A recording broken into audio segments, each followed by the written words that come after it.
I used to tease the ladies, say that Mother's Day was my one opportunity to pick on them a little bit. And laughingly, I would say there was more of them than there was of me, but I thought I could outrun them. And so I could pick on them, and I don't say that anymore because I don't think I can outrun anybody, honestly. And so, but I do have a couple of silly little things here that I want to read to you, and then lead into the message. Ephesians chapter 6 is where we're going to read verses 1 to 4.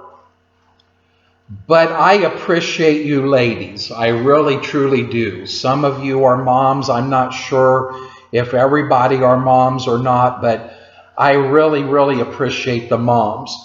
But again, being just a little bit silly as a guy, the first one is called Dear Tech Support. If you've ever called tech support before about the computer, you know how interesting that can be in dealing with them. But this guy has written to tech support about an issue that he has, and that's where this comes from. Now again, just be patient with me because I'm just being silly to start out here, okay? Last year, I upgraded from Girlfriend 7.0 to Wife 1.0.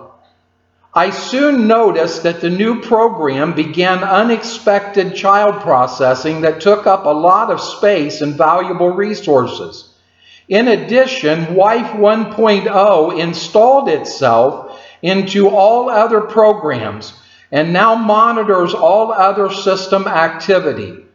Applications such as Poker Night 10.3, forgive me for that, Football 5.0, Hunting and Fishing 7.5, and Racing 3.6.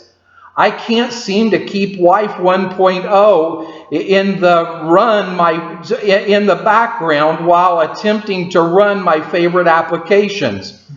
I'm thinking about going back to Girlfriend 7.0, but the uninstall doesn't work on Wife 1.0. Please help. Thanks, a troubled user. The reply, Dear troubled user, this is a very common problem that men complain about. Many people upgrade from Girlfriend 7.0 to Wife 1.0 thinking that it is just a utilities and entertainment program. Wife 1.0 is an operating system, and it is designed by its creator to run everything. It is also impossible to delete Wife 1.0 and to return to Girlfriend 7.0. It is impossible to uninstall or purge the program files from the system once installed. You cannot go back to Girlfriend 7.0 because Wife 1.0 is designed to not allow this. Look in your Wife 1.0 under a manual under Warnings, Alimony, and Child Support. I recommend that you keep Wife 1.0 and work on improving the situation.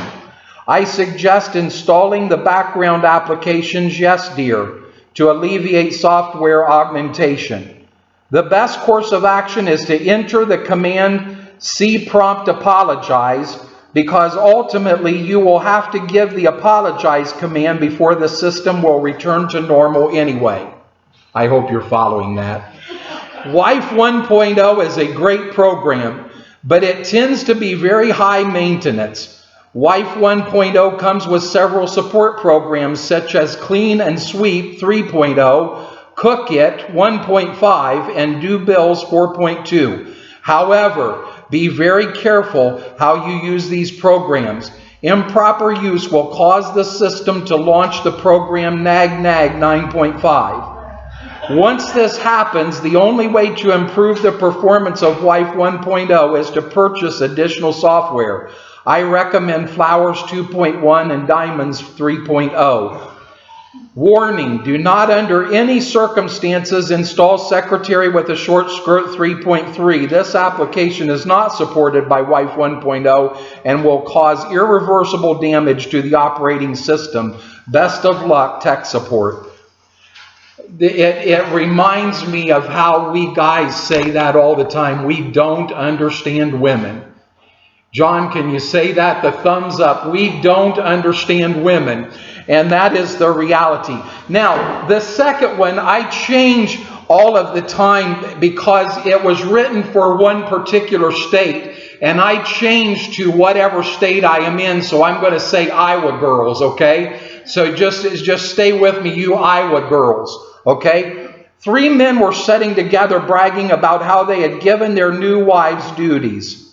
The first man had married a woman from Florida and bragged that he had told his wife she was going to do all the dishes and house cleaning that needed. I laugh at that because I think what would have happened if I would have said that to my wife, needed done at their house. He said that it took a couple days, but on the 3rd day he came home to a clean house and the dishes were all washed and put away. The second man had married a woman from Kentucky. He bragged that he had given his wife orders that she was to do all cleaning, dishes, and the cooking.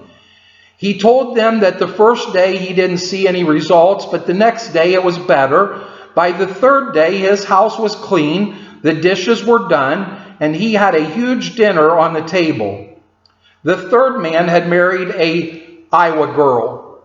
He boasted that he told her that her duties were to keep the house cleaned, dishes washed, lawn mowed, laundry washed, and hot meals on the table for every meal. He said the first day he didn't see anything. The second day he didn't see anything. But by the 3rd day, most of the swelling had gone down and he could see a little out of his left eye. Enough to fix himself a bite to eat and load the dishwasher and telephone a landscaper. You gotta love those Iowa girls. So, whoever you are, that's what would have happened to me if I would have told my wife she was going to clean the house and load the dishwasher and put everything away. My eyes would have cleared up after a few days. No, not really. I'm being silly. The women, I think, honestly, really are one of the most precious things that God created. I really do. And it's unfortunate our attitude sometimes towards them in society. And that's part of where we're heading this morning with the message. And one of the reasons that I wanted to record today was because I wanted to wish all of our ladies out there happy Mother's Day. Ephesians chapter 6, verses 1 to 4. Thank you for letting me be a little silly. Children, obey your parents in the Lord, for this is right. Honor thy father and mother, which is the first commandment with promise, that it may be well with thee, and thou mayest live long on the earth. And ye fathers, provoke not your children to wrath, but bring them up in the nurture and admonition of the Lord. When this was written, the place of the child wasn't important. In fact, they were looked upon just simply as property to do with whatever you wanted to do. That was the attitude towards children when Paul was writing this. So on average at this time, a child's life was pretty cheap. In a letter that was discovered that was written in 1 BC, the year before Christ, it was written by a Roman soldier, Hilarion, from Alexandria, Egypt, to his wife, Alice. He orders her to permit their expected child to live if it was born a male, but to cast it out if it is a female. And we see those same attitudes in society today. It has been a known reality because China forces abortion, and you're only allowed to have so many children, and many of the Chinese couples will openly abort the baby girls because they want to have baby boys. And so the baby girls are just looked upon as being a much lower value. I think there's biblical reason for that we see those attitudes. Satan hates mothers and girls. He hates them. That was set up all the way back in the Garden of Eden. In Genesis chapter 3, verse 15, God is talking to the serpent, okay? He's talking to Satan in this. I will put enmity or division between thee and the woman. So there is an inherent division, an enmity, a hatred in Satan towards the women. And we see this attitude, we see the attitude of just turning children loose. It's returning today in that same kind of a way. A lot of parents don't even know where their children are. The children just go out and do whatever they want to do, and the parents seem oblivious to that reality. Sometimes I can't, that's one of the hardest things in ministry, as well as when I worked in the juvenile court. It was one of the hardest things to understand how people could just take that attitude towards their children. But you see it all the way back. It goes all the way back to Genesis 19:8, where I think you find the worst dad that is ever recorded in the scriptures. And that's when two angels come to Sodom under the negotiation. Abraham has negotiated with God. If you can find 10 righteous people, will you hold back the destruction of Sodom and Gomorrah? And God says to him, I will not destroy Sodom and Gomorrah if there's 10 righteous people. So the two angels end up in Lot's house, and the men from Sodom come to the house trying to get to the angels, and Lot offers his 2 daughters to these terrible men. He says, I will give you my 2 daughters and you do whatever you want to with them. And I think, try to come to my house and get to my daughter.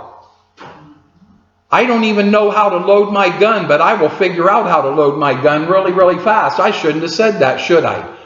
It's a terrible dad that would say something like that. But that is the attitude that is there. And so when you take this up to when, if you remember the story when the children began to come to Jesus, and I always laugh about that. I can't help it, because the artist paints that like all these little kids were so precious and reverent, and they came to Jesus and they just stood by him so kindly and so nicely, and they were behaving themselves really well. And it's like, I've never seen any children in my entire life do that. I've worked with children in my entire life, even before the ministry. I've never seen children. The children were children. They were acting like children. And that's why the disciples were like, get the children away from him. He's the master. He doesn't have time to be bothered with children. Children are not important. And so Jesus went against all of societal attitude when he says, let the little children come unto me. Let them, because children were not looked at as valuable. So often we make them seen and not heard. Have you ever heard that? Make them seen and not heard. Christianity is actually accused a lot of looking down on people. But when you really look at Christianity, the writings of Paul himself, and it goes back into chapter 5 when he's talking about the wives submitting to their husbands and the husbands loving their wives as Christ loved the church. He's changing an entire culture. But see, Christianity is professed as being nasty to women and nasty to children. And the reality is that Christianity changed the entire way that we look at women and children. Praise God for that. If you were a Muslim, ladies, you are considered, that's what Muhammad wrote. They can dispute this. You can go to the Quran and read it right in the Quran. A woman is no different than cattle. You can treat them how you want to. You can sell them. You can beat them. You can do anything that you want to. They're no different than cattle. God says the man and the woman are are equal together. The woman is the helpmate. She's not cattle. She is the helpmate. She is to be treated as the partner in life. And so it was Christianity that teaches us that the woman and the children are actually important. We are to love. The guys through the years, I love that. The guys through the years always want me to preach on wives, submit to your husbands. That's the favorite verse that they talk about. And I always say, okay, I will preach on that. But if we're going to preach on that, we're going to follow up with part 2 of that message. And to me, that is tougher, for the husband to love the wife like Christ loves the church. Imagine how much Christ loves the church. He stretched out his arms and let them drive nails into his hands because he loved the church. And so it is something that if you actually go to 1 Corinthians 13, and I love challenging people with that. If you go to 1 Corinthians 13, it shows the guidelines of how our love as Christians should be. And I love to ask people the question to read that and then say, do you love like that? Do you love like that? Do that sometime. Ask yourself that question. Read 1 Corinthians 13. It's only just a few verses. It doesn't take very long to read it at all. But read that and ask yourself, do you love like that? The lack of parenthood is destroying our youth. Across the nation, this statistic is a little bit old, so it's probably worse than that now. 32% of high schoolers drop out before graduating. Former Virginia Governor Mark Warner said, many of us here today would say the situation in America's high schools should be described as a crisis. We've got a couple of school teachers that come up to the restaurant on a regular basis, and they talk about the way that they deal with children. And I think, oh my word, if I would have acted that way to the teachers when I was a kid, not only would I have got the board at school, when I got home, Dad would have finished the job. And but there's nothing there. There's no discipline of any kind whatsoever. And kids just walk away from it. I won't tell you what I did, but we'll let that go. Michael Moore is paid $35,000 a speech to corrupt the mind of our children. They now bring in transgender drag queens to read books to the children. I've got a teacher friend in Indiana that just went through this crisis, and he thinks they did it to him intentionally because they knew he was a pastor. And so they tried to set up reading in his class by drag queens. That's not just written about on the computer. That's genuinely going on. Christians are not welcome. If I go into the school with my Bible, I will be asked to leave. That's the reality. That's part of the reason that we have the mess. And it's time for us to start realizing that our families are important. It's the command of God to nurture our families. Verse 4 that Roger quoted off there in the Sunday school lesson. And ye fathers, provoke not your children to wrath, but bring them up in the nurture and the admonition of the Lord. And when he says fathers, that includes mothers. That's not talking about one particular. He's talking about parents in an overall setting. We don't even know, parents don't even know how to be parents. I've told that story so often. I had to go and actually, I guess you would call it arresting in the authority that I had in that sense, pick up this little girl that was wanted by the court. And she was silly enough that I went to the school and she just came up to me and said, "Hi, Mike." And I was like, "You shouldn't have done that, little girl, because now you're in trouble." And so I called the court and it was like, "Yes, pick her up." And she said to me, "Can I talk to my mom? Would you please let me talk to my mom before you take me? Because I know I'm going to the detention center." And so she was like, "Would you let me talk to my mom?" And I was stupid. I shouldn't have done that. But I took her to talk to her mom. And when she got there to her mom, she just started cussing her mom out, calling her all kinds of names and everything. And the mom is standing there looking at me like, are you going to do something about it? And I'm like, my mom would have knocked me on the floor if I would have talked to her that way. Knock her on the floor. I'm not going to do anything to you. Knock her on the floor. But mom had no understanding. Finally, I just had to step in and say, okay, that's enough. That's enough. Just shut up. And we're going to go get in the car and you're headed to the court. Because I had been taught how to deal with unruly children. Mom had no idea how to do that. None. She was just standing there stunned. It's like, why did your kid end up in that situation? Because there's no understanding of obey your parents.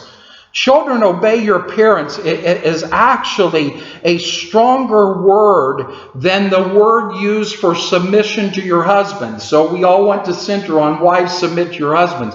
But the word that is used for children, obey your parents, is actually a stronger word. I practice this. I don't speak Hebrew and I don't speak Greek. And so I know that I will mispronounce it. But hupekuo means to obey. It's a compound word containing a kuo, which means to hear. So what it is actually saying is, listen and attend to your parents. Listen to what they are saying to you and attend to what they are saying to you. That's what Paul was writing in that word. Much of disobedience comes from children not being willing to listen and follow the instructions and the reason for the instructions. I said that to my kids all the time. I made a lot of mistakes. Please don't make the same ones that I did. Anything that I can do to help you from making those mistakes. But you see, you get the obedience from respect. The little girl respected me. You know why? Because I had handcuffs. It's like if you want, and she went out to the car in handcuffs. The little girl respected me because there was authority there. I respected my mom and dad because my mom never said, wait till your dad gets home. My mom took care of the issue herself. And we all knew that. So you gain that obedience from respect. Disobedience of children can destroy the peace of a Christian home. But on the other hand, parental insensitivity and harshness can be just as devastating. Regardless of what you think, you do not get respect because you're an adult. Respect is not given, it is earned. If you do not show the children a reason to respect you, they won't. I don't care if you are their mom or if you are their dad. But if you are the kind of mom and dad that you should be, you don't even have to ask for the respect. My kids to this day, and I have no idea what that means. I'm telling you the truth. I have no idea what that means. They call it the look. I didn't even know that I had a look. And so I don't know what that means, but they talk about that to this day. They would just act up and act up and act up, and then Dad would get the look. And it was like, it's time to stop right now because Dad's upset. And I never even knew I had the look. Are you following what I'm saying? It wasn't something that was intentional that I set out to gain that respect. It was respect that was earned. And the reality is I never paddled my daughter, and I think I paddled my son twice in his entire life, and they will tell you they both deserved it more than that. But you show character. You can't act one way and expect your kids to act another way. Coach John Wooden said, ability gets you to the top. Character keeps you there. And so when you have the character, you have that attitude that you need to have, because you can't bring up children in the nurture and the admonition of the Lord unless you are in it yourself. When you tell them to trust God, read His Word, and pray, and go to church, and they don't see you doing it, your talk is cheap. I'll never remember this, or never forget this guy that went out and he was telling this family, you need to come to church. You need to come to church. You really need to come to church. Finally, after several weeks, the family came to church. Guess who wasn't at church? The man that had been inviting them. And that was the first thing that the wife said to me. Where's he at? I'm like, I don't know, but I'm glad you're here. So telling people to live a certain way and then not doing it yourself doesn't work. I was a big-time preacher. I traveled all over the country. My CDs were listened to. We were on TV. We were on radio. We did all of that stuff. I'll never forget my little 6-year-old son walking up to me and saying, Daddy, would you please read the Bible to me? And we have this mentality sometime, and especially in ministry.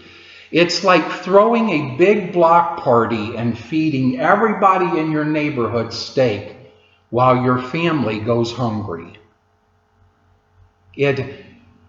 So I remind, my son doesn't have any children, but he's got a wife, and my daughter has children. In fact, my granddaughter is being dedicated at the church where they are today, probably right close to this time that she's being dedicated. But I remind them all the time, don't ever let ministry take away from your family, because your family is the greatest value that God has given you.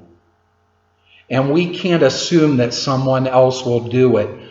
The story is told of a little boy in Pennsylvania that was told by the teachers at school that Bible reading was inappropriate. At that time, the Bible was his favorite book to read. Now he tells his mom when she tries to read it to him, she shouldn't read the Bible because it isn't good to do that. Don't leave it up to someone else. Parents have a great opportunity. I laughed about my mom all of the time. I was in my 50s, and my mom still thought she was my boss. And to a certain extent, she was. I used to pull the thing with her. It was my only response that won an argument with her, because she would say, don't you forget I'm your mom. And I said, don't you forget I'm your pastor. And that trumps you being my mom in the instance of the church. Only in my office am I above you in that, and otherwise you are still my mom. She hated for me to travel, and she was a worrier. She hated for me to travel. And so every time I would set up a trip to go somewhere, she would tell me how stupid I was, and she was not being derogatory. She would tell me how stupid I was for taking that trip. Some of the preachers she knew personally, so she'd say, you ain't going to do anything to save so-and-so anyway, so just stay to home and don't worry about it. I always went on the trips anyway. I always told Mom, you know, I'm in my 50s. I'm in the ministry. You don't command me what I should do. I've thought back since she's been gone. I really, really wish that I could hear her tell me how stupid I was to go do things now, because I miss her a whole lot and her intrusions into my life. Back then, she annoyed me.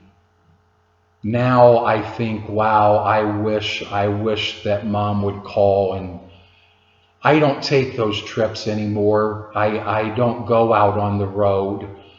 When I say on the road, sometimes it was for a month at a time, sometimes it was for 6 weeks at a time. I was gone a lot and traveled a lot of miles.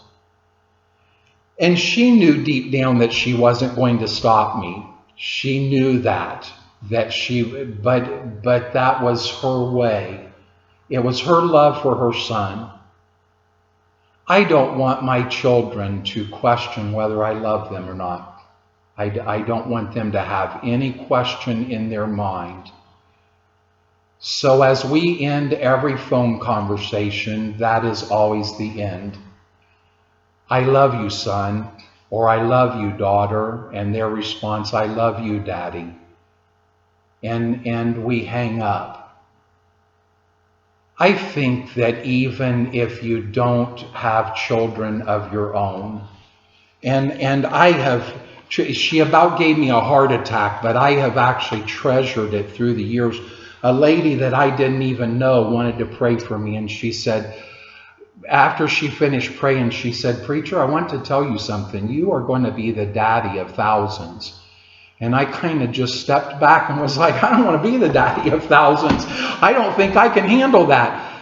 She was like, you have such a love for the children. And it's like, I do. I always have. I love children. And I want them to know that. So even if it isn't your own children, you have to be careful in our day and age. Be very careful in our day and age, because things are accused and all of that, and I understand that, and you need to be cautious of things. But let children around you know that they are not an intrusion on you. And when everybody else is telling them to be quiet, and because I remember my folks in Indiana, and I'm going to close with this. I remember my folks in Indiana, and they had to struggle with that, because I told them, if we're standing back in the back shaking hands, and one of the little ones comes up to say something to me, I'm sorry, you're going to have to wait, because I'm going to stop, and that little one is going to get my attention, and then I'll turn my attention back to you. I don't mean to be disrespectful, but you should be grown up and mature enough to not need it. And that little one, that may be their moment in time when God says to them, that person loves you and cares about you. I'm thankful for the moms. I still think that ladies really are one of the greatest things that God created. I think when Eve showed up for the first time, Adam was probably sitting there saying, wow, that's a lot better than any of the other creatures that I just got through trying to name. I think that women are awesome. And they're a great thing that God, I can't figure them out. And I understand the tech support. It's like, yeah, I don't know. I thought I was upgrading and it got me in all kinds of trouble. I understand that. But I'm thankful for you ladies. I'm thankful for all that you do. And I just encourage you to just be the mom to every little one that God gives you the opportunity to be mom to, because it's of value. It means a lot. And when you lose that mom, some of you know that. When you lose that mom, boy, you would go back and let them annoy you every minute of every day if you could. Father, thank you for all of our moms. Thank you for all that they do. Even in being a little bit silly at the beginning, I hope that they know how important they are and how thankful we are for them. Give them a special blessing today as we go through the remainder of the day. And we pray that you would bless our time as we go over for fellowship time, and that you would help us through this week to experience your presence in Jesus' name. Amen. God bless you. You're dismissed.